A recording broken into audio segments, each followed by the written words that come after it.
அதுக்காக தான் அது கொடுக்கப்பட்டதே. அதை எல்லாரும் முன்வைக்கல, நான் ஒருத்தன் தான் பேசுறேன். நீங்க எல்லாரும் தெரியுங்க. எல்லாரும் யார் சொல்றா? கருத்து இல்ல, நான் தான் சொல்றேன். நீங்க ஒரே நாடு ஒரே ரேஷன் கார்டு கொண்டு வந்தது இதுக்கு தான்.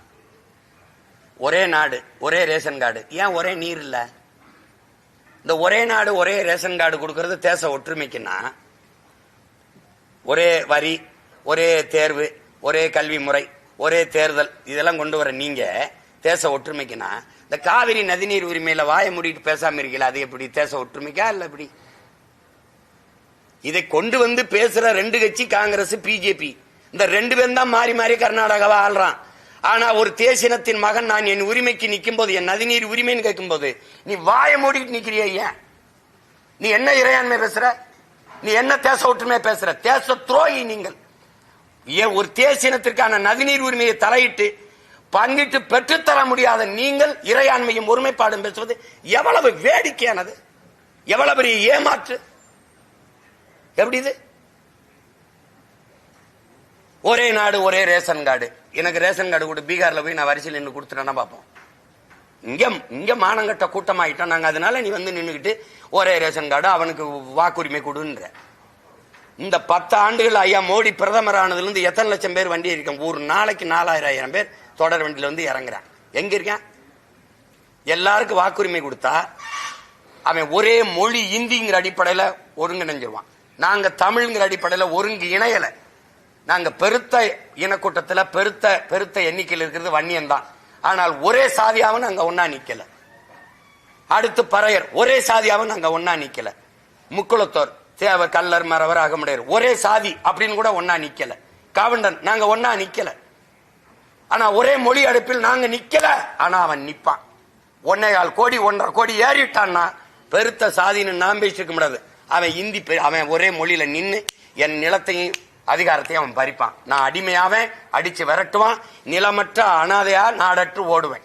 இது இந்த பாருங்க, இந்த தலைவனின் மகனை சத்தியம் பண்ணி சொல்றேன், நடக்கும். நீ எழுதி வை, அன்னைக்கு நான் இருந்தா போராடி தடுப்பேன், இல்லைன்னா நீங்க என்னை தேடுவேன். நடக்கும் நடக்கும். இதுதான் வரலாறு முழுக்க நடந்திருக்கு. ஈழத்துல எனக்கு நடந்துச்சு. இங்கே நீங்க சவுகார்பேட்டையில நீங்க இடம் வாங்கிடுவீங்களா? அங்க அந்த வீட்டுல ஒண்ணு வாடகைக்கு போய் குடியிருந்துருவீங்களா? அப்ப தமிழ்நாட்டுக்குள்ள ஒரு தீவு தானே அது. இது மாதிரி எத்தனை தீவை காட்ட உங்களுக்கு?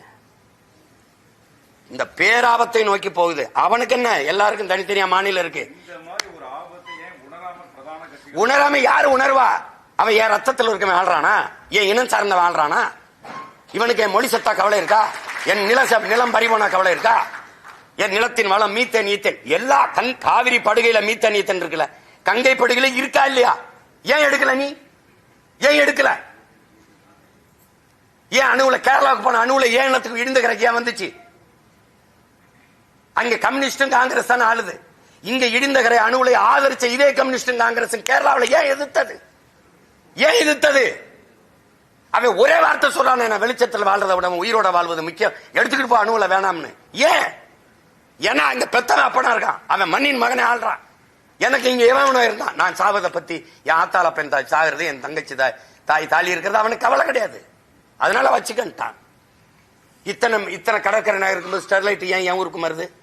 தாமிர தட்டுப்பாடு, தண்ணீர் தட்டுப்பாடை பத்தி நீ பேசாத. நீ தாமிர தட்டுப்பாடை ஏன் பேசுற? அவ்வளவு முக்கியமான ஆலை தானே. ஒவ்வொரு மாநிலத்திலும் வச்சுக்க, 2-3 கூட வச்சுக்க.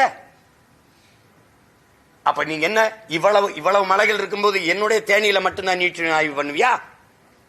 இப்ப தெரியுதா நான் சொல்றதெல்லாம் புரியுதுன்னு நினைக்கிறேன்.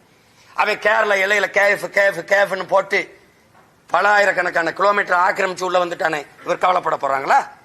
கண்ணகி கோட்டம், கண்ணகி இருந்த கோயில் இப்ப யாற்று இருக்கு? அந்த இடம் யாற்று இருக்கு? ஏன் பறி கொடுத்த?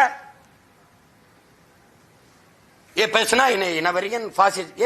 நான் கேட்கறது என் இனத்தின் உரிமையை, ஒரு தமிழ் தேசியனத்தின் இறையாண்மை கேட்டு போராடுறேன்.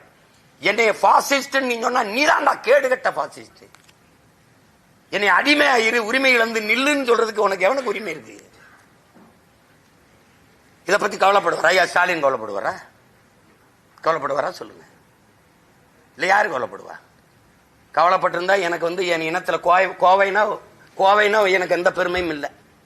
ஏண்டா நாட்டு விடுதலைக்கு போராடி கழுத்திருகி மூச்சு கசிந்து செத்தவன்டா என் பாட்டன் தீரன் சின்னமலை.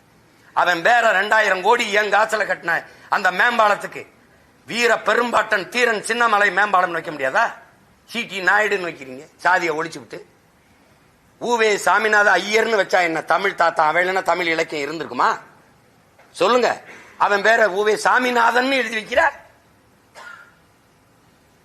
முத்துராமலிங்க தேவர், அந்த தேவரை நாங்களாம் சத்தமுறை அறவட்டத்துக்குள்ள போடுற. இத நாயுடு, நாராயணசாமி நாயுடு. இப்போ உங்க அதிகாரம் உங்க அடையாளத்தை நிறுவுது. அப்ப எங்க அடையாளத்தை மீட்டு உருவாக்கம் செய்வாது எங்க அதிகாரம் வேணும்னு நாங்க நினைப்போம்ல. எங்க அடையாளத்தை நிறுவுவதற்காவாது, அப்ப எங்கள் மொழியை மீட்பதற்காவாது. நீ சமஸ்கிருதம் எந்த இடத்துல இருக்கு? எந்த மாநிலத்தின் தாய்மொழி?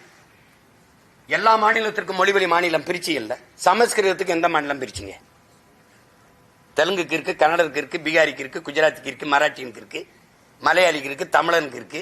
இருக்குல்ல இருக்குல்ல. சமஸ்கிருதத்துக்கு ஒரு மாநிலம் சொல்லு. இல்ல இல்ல, நீனே 24,800 தான் மொத்தமா பேசுறதுன்னு கணக்கு கொடுக்குறீங்க. அப்ப எதுக்கு இவ்வளவு நிதி ஒதுக்குற? சமஸ்கிருதத்தை கட்டாயமாக்குற, சமஸ்கிருதம் படிக்கணும்னு கொண்டு வர. ஏன்? செத்து போன உன் தாய்மொழியை உயிர்ப்பிக்க நீ அதிகாரத்துக்கு வந்து துடிக்கிற.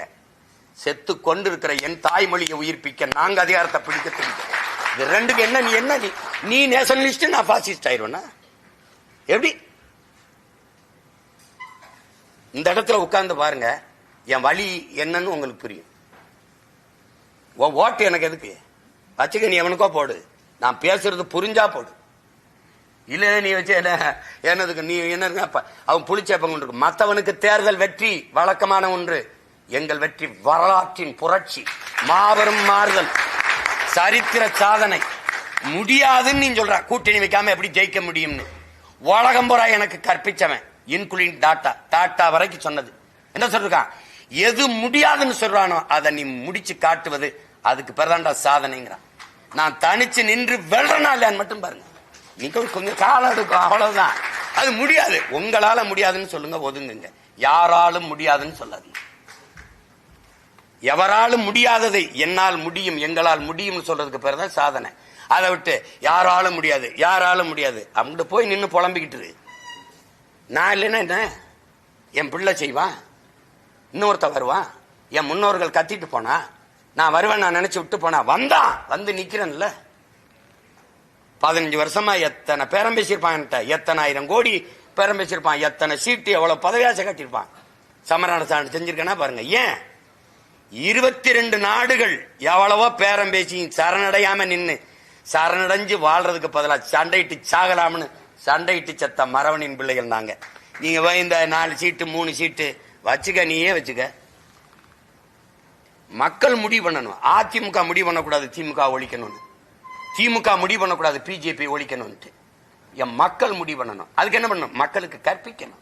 இவன் ஆபத்தானவன், இவன் தப்பானவன், ஐயா இது நஞ்சு சாப்பிடாத, ஐயா அது நல்ல உணவு சாப்பிடு. நாங்க தான் சொல்லி கொடுக்கணும். அதுதான் சமூக பொறுப்பு. அந்த கடமை ஆற்றுகிறவன் பேரும் தான், அவன் தான் தலைவன். அதை விட்டுவிட்டு சும்மா இவரை ஒழிச்சிடணும், அவரை அழிச்சிடணும் அப்படின்னு எப்படி அழிப்பீங்க? எப்படி அழிப்பீங்க?